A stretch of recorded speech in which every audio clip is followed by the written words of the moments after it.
যে শেখ হাসিনাকে তোমরা নেওয়ার মতো হ্যাডম তোমাদের নাই, এবং হ্যাডম কোনোদিনই হবে না। এবং শেখ হাসিনাকে এইটাই পরিষ্কার করে দিল, যাতে গুজব না থাকে, যাতে কোনো রকম গুজব না থাকে, মানুষের মনে সংখ্যা না থাকে, আশঙ্কা না থাকে, মানুষের মনে দ্বিধাদ্বন্দ্ব না থাকে যে দিবে কি দিবে না। এবং এই খালি মাঠে যদি ভারত এই বক্তব্যটা স্পষ্ট না করতো, তাহলে আমাদের এই ছাগলগুলার আস্পালন আরো বেড়ে যেত। ভারত ইনভলভ হবে অনেক গভীর থেকে। এখানে আওয়ামী লীগকে সে পরিকল্পনা করতে হবে, আওয়ামী লীগকে সেই মাঠে নামতে হবে, কাজ করতে হবে। এইবার বিনয়ের সঙ্গে বলছি, অন্যভাবে নেবেন না। যদি কোনো লোক, বিশেষ করে আওয়ামী লীগেরা যদি ভোট কেন্দ্রে ভোট দিতে না যায়, ইনক্লুডিং হিন্দুরাও যদি না যায়, ওই এলাকার জনগণ ভালো চোখে দেখবে না, এবং তাদেরকে অনেকটা বাধ্য করা হবে যাতে তারা নির্বাচনে ভোট দিতে যায়। আগামী নির্বাচনে আপনাকে আসতে যাইতে বাধ্য করা হবে। পান্না সাহেব, আমি আপনাকে সরাসরি বলে দিচ্ছি, আপনি আমার উপর মাইন্ড করেন না। বাংলাদেশে আপনি যখন থাকবেন, আপনাকে আগামী ভোটে দিতে হবে। পান্না ভোট দিল কি দিল না, দিস উইল বিকাম ইস্যু। আর না দিলে আপনাকে যে ভয় ভীতি দেখায়, এখন লেখা বন্ধ করে, ভিডিও বন্ধ করে, সেরকম আমরা বেঁচে থাকার পথ বন্ধ করে দেবে। এটা আমি সরি, এটা আমার কথা না, এটা যে রাজনৈতিক শক্তি উত্থান হচ্ছে, যে রাজনৈতিক শক্তি ক্ষমতায় আছে, যারা ক্ষমতায় আছে, তারা এটা অত্যন্ত দক্ষতার সঙ্গে ইমপ্লিমেন্ট করবে। তো একইভাবে আগামী নির্বাচনে এরকম নিয়ন্ত্রিত ভোট হবে, আপনি দেখবেন, কিন্তু ফলস ভোট হবে না। আজকে যদি বাংলাদেশে অনিয়মতান্ত্রিক সরকার এবার বসতে পারে, তাহলে আগামী দিনে আমাদের জন্য খুবই বিপজ্জনক হবে। যদি নির্বাচিত কোনো সরকার বাংলাদেশে না থাকে, তাহলে যে কোনো সময় যে কোনো লোক ক্ষমতার জোরে, শক্তির জোরে ক্ষমতায় বসে থাকতে হতে পারে। যেমন বিপ্লবী সরকার হতে পারত, বা হইতে পারে যে কোনো সময়, বা যে কোনো সময় সামরিক শক্তি হইতে পারে, সামরিক শাসক হইতে পারে। এটাকে আপনি উড়িয়ে দিবেন না। জয়শঙ্কর নারায়ণ একজন সিজন ডিপ্লোম্যাট, যাদের সামনে আমাদের উপদেষ্টারও ইজ নস্যি। তারা হ্যান্ডেল করে আমেরিকা, রাশিয়া, ব্রাজিল, চীন, Turkey, middle east, not a country but whole middle east they control. Middle east অর্থনীতিতে বলেন, রাজনীতিতে বলেন, অস্ত্র বাজারে বলেন, ভারতের প্রবেশ খুবই বেশি কম্পিটিটিভ। তারা ইউরোপিয়ান ইউনিয়নের সঙ্গে ব্যবসা নিয়ে ব্যস্ত থাকে। তাদের পররাষ্ট্র মন্ত্রীকে সারা বাংলাদেশ না, সারা এই আশপাশের দেশ, কয়েকটা দেশ না, সারা পৃথিবীর সঙ্গে তার যোগাযোগ রাখতে হয়, বুঝতে হয়, জানতে হয়। তো উনি খুব সুন্দর ভাষায়, ভদ্র ভাষায় বলে দিয়েছেন, আমার বাড়িতে মেহমান আসছে, মেহমানকে আমি তাড়িয়ে দিব কেন? এরা বলে দিয়েছে স্পষ্ট, এটা সোজা ভাষা, বাংলাদেশের ভাষায় বোঝা যায় যে আমার মেহমান বাসায় আসছে, সে যেদিন খুশি সেদিন যাবে।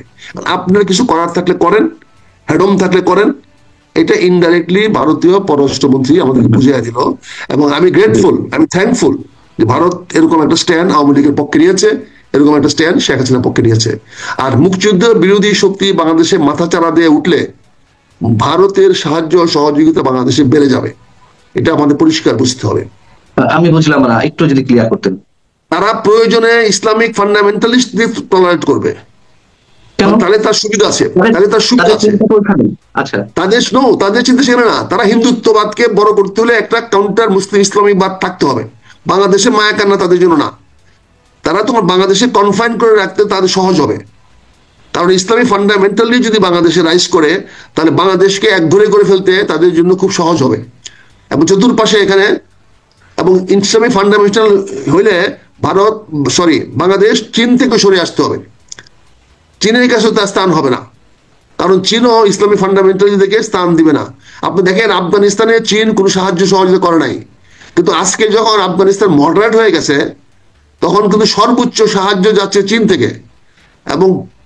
এবং আফগানিস্তানের রিকনস্ট্রাকশনে সবচেয়ে বেশি সহায়তা করতেছে চীন, কারণ তারা ফান্ডামেন্টালিস্ট না এখন।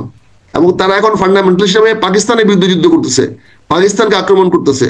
তো ঠিক সিনারিটা চিন্তা কর, বাংলাদেশে যদি কোনো ইসলামিক ফান্ডামেন্টালিস্ট, আল্লাহ না করুক না হোক, যেটা আমাদের বাংলাদেশের মানুষের জন্য হয়তো কল্যাণ বয়ে আনবে না, কিন্তু ভারতের জন্য কল্যাণ বয়ে আনবে। ভারত তখন এটাকে ঘেরাও করে রাখতে পারবে, এই রাষ্ট্র ডাইনে বায়ে মুভ করতে পারবে না। কিন্তু আমি বলছি এই জন্য, আর মুক্তিযুদ্ধ বিরোধী শক্তিকে টলারেট করবে না ভারত, কারণ মুক্তিযুদ্ধ বিরোধী লোককে টলারেট করলে ভারতের যে সমস্যাটা হবে, সেটা হবে যে ভারতের মানুষকে তখন বুঝাতে পারবে না যে এরা আমাদের দেশে স্বাধীনতার পক্ষে ছিল, এরা আমাদের পক্ষে ছিল, আমরা দেশটা জন্ম দিয়েছি, আমরা দেশটার বিরোধিতা কেন করব। এই যে ভারত মাঝে মাঝে বেকায়দায় পড়ে যায় বাংলাদেশের বাণিজ্য নিয়ে, বাংলাদেশের অর্থনীতি নিয়ে, বাংলাদেশের তার পররাষ্ট্রনীতি নিয়ে বেকায়দায় পড়ে যায়। আমি জানি না এটা আপনার স্লিপ অফ টাং কিনা, বাংলাদেশের জন্ম দিয়েছে কে, মানে আপনি কি বলতে চেয়েছেন, আমি ঠিক শোনার ভুল কিনা অথবা আপনার স্লিপ অফ টাং কিনা, মানে এটা ভারত মনে করে যে বাংলাদেশকে জন্ম দিয়েছে তারা, এরকম কিছু? বাংলাদেশের তো ধাত্রীমাতা তো ভারত, বাংলাদেশের ধাত্রীমাতা দুধ মাতা তো ভারত। ভারত ছাড়া তো আমরা বাংলাদেশ স্বাধীন হতে পারতাম না। এটা আমরা অস্বীকার করতে চাইলে করতে পারেন, কিন্তু আমি মনে করি আমাদের পক্ষে যুদ্ধে ভারত সহায়তা করেছে, সঙ্গে ভারত সহায়তা করেছে। সহায়তা মানে কি? ধাত্রীমাতা কাকে বলে? আমি তার ঠিক থেকে আছে, প্রশমিত হই নাই, আমি তার থেকে প্রশমিত হই নাই, কিন্তু আমার জন্মে সর্বাত্মক সাহায্য সহযোগিতা করেছে ভারত। এই জন্য আমি গর্ব করে বলতে পারি ভারতের কৃতজ্ঞতা জানাই, এটা গোপন কিছু না। আমি হচ্ছে মুক্তিযুদ্ধ হিসেবে জন্ম দিয়েছেন তো আপনারা যারা রণাঙ্গনের যোদ্ধা। জন্ম দিয়েছে বাংলাদেশ, না জন্ম দিয়েছে বাংলাদেশ, যুদ্ধ করেছি আমরা। মাতৃভূমি আমার বাংলাদেশ, ওর থেকে বাংলাদেশ বেরিয়ে আসছে, এবং আমরা বেরিয়ে আসছি পাকিস্তানের গর্ব থেকে, পাকিস্তানের গর্ব থেকে আমরা বেরিয়ে আসছি। কিন্তু আমার সেই জন্মটাকে সাহায্য করেছে আমার ধাত্রীমাতা, সেই ধাত্রীমাতা হলো ভারত। এটা বলতে আমার কোনো কার্পণ্য নাই, এটা বলতে আমার কোনো রকম শঙ্কা নাই, এবং আমি এই জন্য ভারতের কাছে কৃতজ্ঞ এবং ধন্যবাদ জানাই ভারতকে।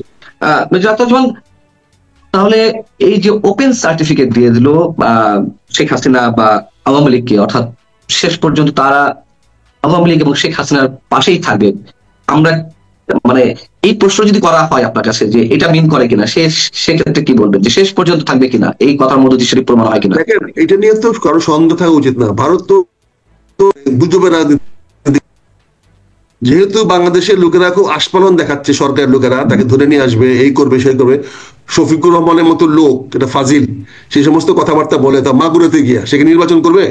সে কদিন পরে পরে মাগুরা যায় কেন? এবং মাগুরা গিয়ে গিয়ে বড় বড় কথা বলে জনগণের সামনে।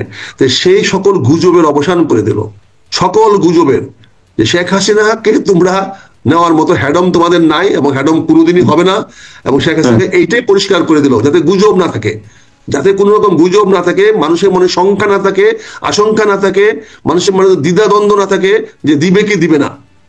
এবং এই খালি মাঠে যদি ভারত এই বক্তব্যটা স্পষ্ট না করতো, তাহলে আমাদের এই ছাগলগুলার আস্ফালন আরো বেড়ে যেত, এগুলো আরো বলতো ধরে নিয়ে আসতেছি, পাঠায় দিচ্ছি, কালকে পাঠায় দিবে, বলতে পারতো। তারা বলেছে, সম্মানের সঙ্গে বলেছে যে সাবেক প্রধানমন্ত্রী শেখ হাসিনা যতদিন ইচ্ছা বাংলাদেশে থাকবেন। এখানে মধ্যে মারপিট আছে না, এখানে না না, এখানে মারপিট আছে, এখানে কথাটা শুনেন ভাই, মারপিট আছে।